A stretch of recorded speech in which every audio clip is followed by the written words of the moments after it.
Now, when we look at where we spend our time and pushing that envelope, we actually have to take a look at IT investments and where we focus and prioritize time, money, and energy really can be broken up into three different things.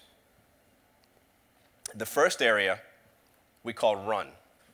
This is the area that basically is IT maintaining and supporting the existing infrastructure in order to keep the existing business processes running. This is maintaining email. This is, maintaining a CRM type of application. The other areas, oops, I shouldn't have done that, pardon me. Grow is the second area.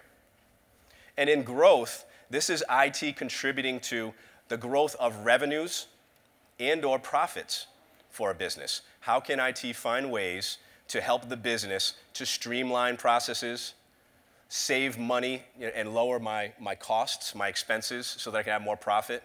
Or maybe I can leverage technology in some way where I can have a broader reach and I can drive more revenue.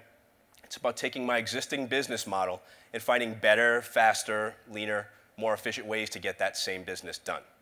I would say that Blockbuster probably did a decent job there. The next one is transform.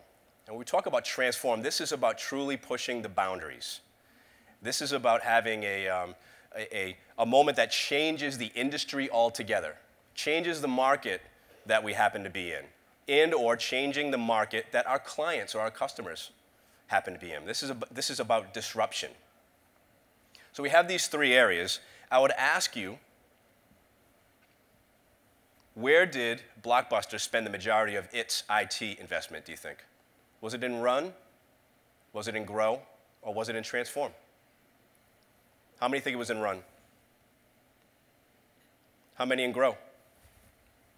How many in transform? I don't see a single hand go up in transform. So tell me, why is it that Blockbuster is going up on the block in either bankruptcy or auction, for lack of a better term? Go ahead, say it. Netflix, an innovation, not only in business model, but in technology. Netflix was a business that was born of a fusion or unity of technology and a business model. These guys actually saw that coming, by the way.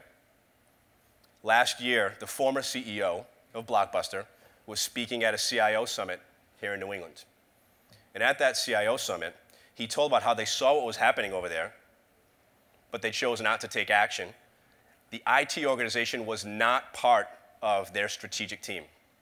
IT was not at the table to help them to come up with some other ideas on ways that they could block, innovate, extend what it is that they actually have. IT was doing a very effective job at running and supporting the growth of the existing business model. Everybody would agree with that. But they were not innovating.